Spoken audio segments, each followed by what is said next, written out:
Today we are at the edge of the Panhandle, just a few miles away from the highest point in Oklahoma.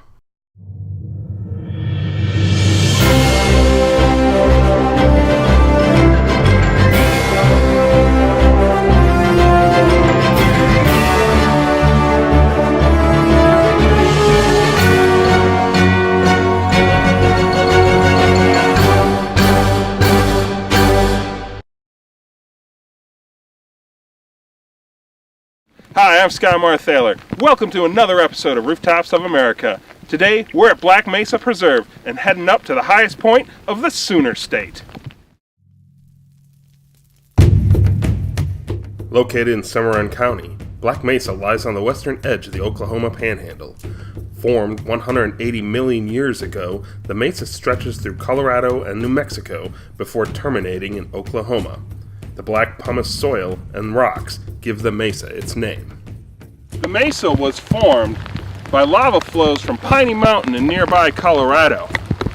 Now, the basalt from the volcano formed an erosion-resistant cap, and rain and wind would strip the sediment from the sides, leaving the landscape we see here today. This area may be remote and isolated, but there's a lot more here than meets the eye. For starters, it's a very rich and diverse biological zone. Because of where it lies between the transition of the short grass prairie and the Rocky Mountains means there are species here that are not found any other place in the country. This region is one of the reasons that Oklahoma is the fourth most biodiverse state in the Union for both flora and fauna. It is not only present-day species that are of interest. This area is a treasure trove for paleontologists as well, being home to a wide array of dinosaur fossils and remains from the Triassic and Jurassic periods. One fine example can be found near the Black Mesa trailhead, here at Carrizo Creek. These Allosaurus tracks behind me have been preserved in this sandstone creek bed for millions of years. In this area of western Oklahoma, over 18 tons of fossilized remains have been extracted. In more recent times, Native American tribes started living in this region at least 5,000 years ago. Tribes such as the Kiowa and Apache lived here as hunters and crop growers. Then, from the 1750s to the mid-1800s, this territory was part of the Comanche Nation, known as the Comanchera. Unfortunately, disease, collapse of the bison herds, and westward expansion brought about the end of their empire. Westward expansion was aided by the Santa Fe Trail and the Cimarron Cutoff. Established in 1821, this trail connected Independence, Missouri with Santa Fe, New Mexico, and brought commerce and people to the west.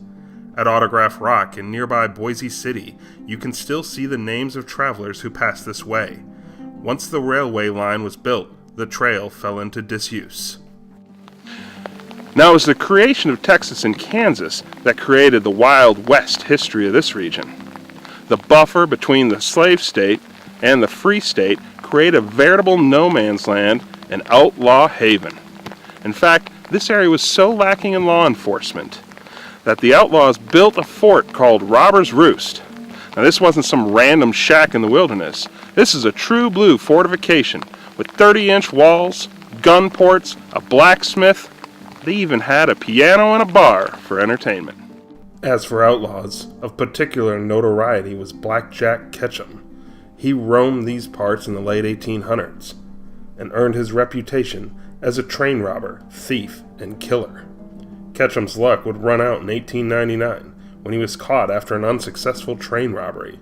His life would come to an abrupt end when he was decapitated by the hangman's noose in 1901. Another outlaw of ill repute in this area was Captain William Coe. Now, it was Coe's gang that built the aforementioned Robber's Roost.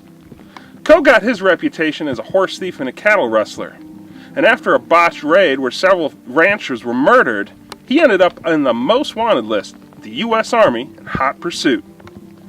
Now, legend has it that his ill-gotten gains are buried somewhere in this region. And while Coe ended his life dangling from a hangman's noose, that treasure has yet to be found.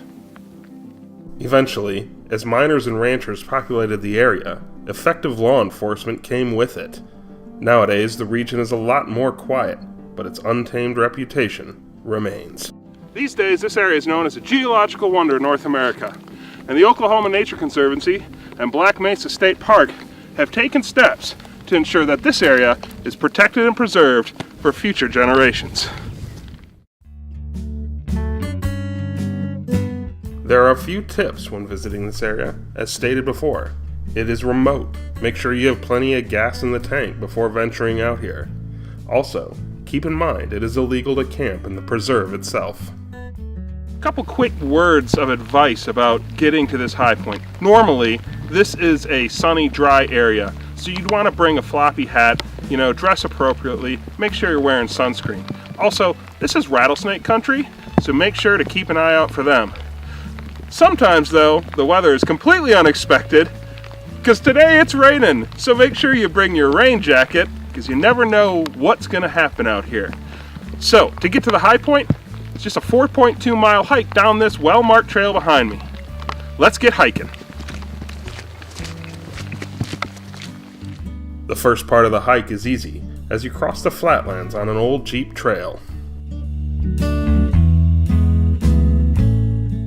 By mile 2, you will start the ascent that will take you up the side of the mesa until you reach the plateau. While we're heading up to the highest point of Oklahoma, it's not actually the summit of Black Mesa itself. That lies miles away in Colorado at an elevation of 5,705 feet. The last stretch is fairly easy as you hike across the top of the plateau before you arrive at the summit marker. And here we are, on the rooftop of Oklahoma. Coming in at 4,973 feet makes this the 23rd highest state high point in the United States. I'm Skye Marthaler. Thanks for joining me on another episode of Rooftops of America. I'll see you soon.